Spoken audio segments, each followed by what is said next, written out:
Statistician General is Badile Hotla. Mongadile Hotla, one of the questions that has come through this morning is one from Ms. Pali, and it focuses on beyond ability talent. And one of the issues they're raising is, can we start to have disability statistics stated by type, prevalence, as well as causes? So when you put out statistics focusing on members of the disabled community, can we be more clearer and focus more about the type of disability, focus on prevalence, and also focus on causes? And then another question from Indo Dayom Kosa. This is what he calls himself here on Twitter. He says, how will these statistics help the poor, particularly with respect to education as well as job scarcity in South Africa? How do they impact on education as well as job scarcity in South Africa?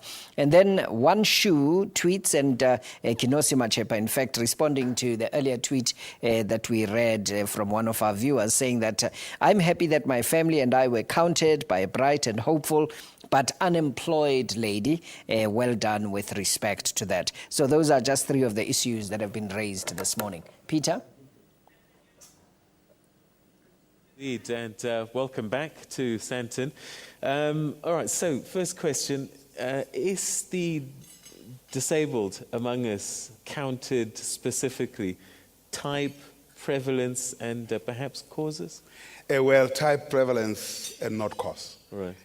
We haven't asked what caused the disability, but we know the type and prevalence. And there is a new standard that is being used in terms of disability, which is, does this inhibit you to live a normal life?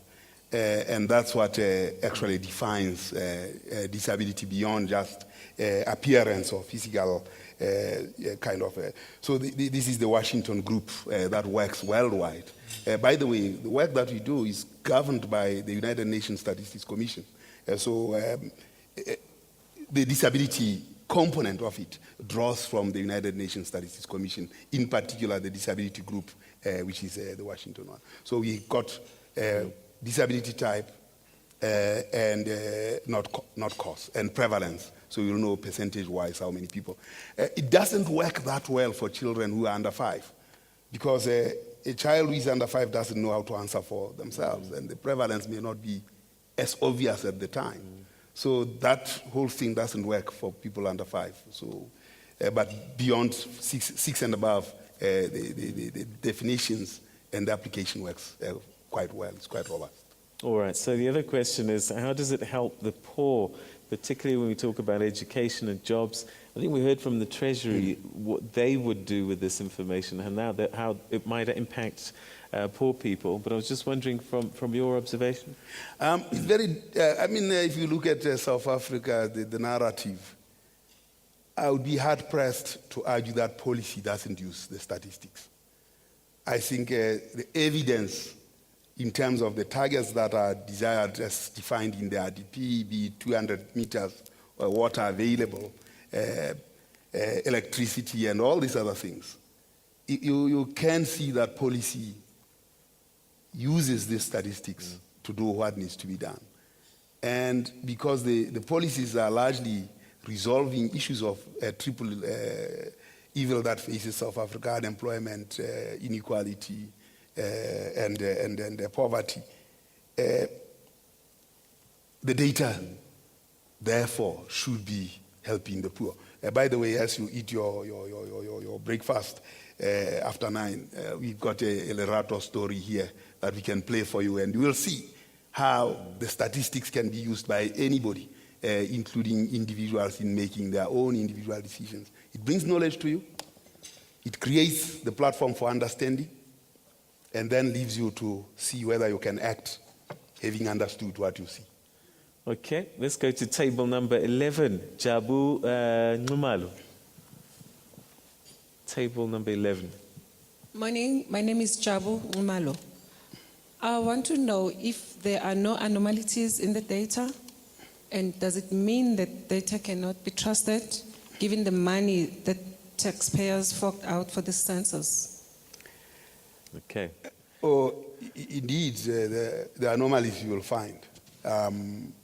Oh, certainly. I mean, if you look at the technology that is being used for processing, including the enumeration itself, you write answers, they go into a scanner, and the scanner has to interpret whether this is an 8 or this is an S or whatever. It has to understand that. And then there are 5 engines that interpret this handwriting. The tolerance levels set for recognition is 2%. So 2% of this may not be understood well.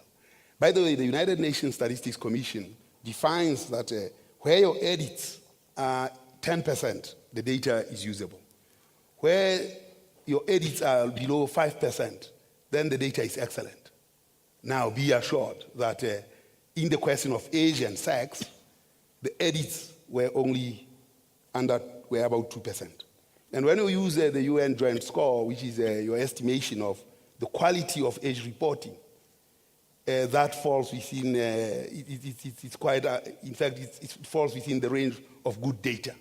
So the question of anomalies, I'll say yes. In this kind of search of human endeavor, you will find anomalies. You also find children at times who earn R1 million. I mean, you find those kinds of odd things in the data. You correct for them, you do all kinds of things to try and solve those. But the big question is, statistics is a subject of uncertainty. It quantifies that uncertainty and becomes categorical about the level of uncertainty. That's why we'll say my confidence interval is a 95% confidence interval. You'll have those things happening at the tails. The question is, do you want to chase the tail or do you want to chase the animal? I think we want to chase the animal. Okay. Table number 4, is this NLM Da? Table number 14. Oh, yes. Good morning, Peter, and good morning to the Statistician General. What a colorful man telling a very colorful story. You have really made the numbers to be interesting. I've never been a mathematician, but today I walk out of this room very interested in numbers. Having looked at the graph as you were speaking to it, more especially considering the low and the high earners, I'm interested to know the level of our unemployment. I know that from your report it has risen, but I'm interested to know where exactly is it concentrated. I'm looking at 2 provinces, mainly Gauteng and Western Cape, where those 2 provinces are spoken to in the report as the highly migrated areas. And I'm also trying to relate or correspond that to the low and high earners graph and check where exactly are we finding the unemployment being high. If it's in the 2 provinces, is it linked to the fact that people are migrating to those provinces, moving from their provinces being unemployed and move to those provinces but still continue to be unemployed? Thank you. Yes, indeed. I mean, the unemployment levels, if you take the Cape Metro and the Joe Metro, the unemployment levels are quite high within those metropolitan areas, particularly if you look at unemployment as defined by the census. Let me preamble this definition of unemployment. We have a quarterly labor force survey which has so many questions that deal with unemployment. The census takes some modules from there, so it tends to exaggerate levels of unemployment. But having said that, unemployment in South Africa is already very high, 25% is high, and the census puts it at about 29%. And you can zoom into different areas of the country to see the relative levels of unemployment. So in terms of levels across space and time, the census gives you a relative comparison across space and time. And you see in the metros, some pockets showing high levels of unemployment. But indeed, the Western Cape and Gauteng have lower levels of unemployment compared to all other provinces.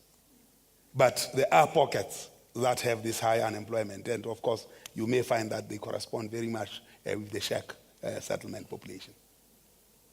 All right, so okay, we're going to take another quick commercial break.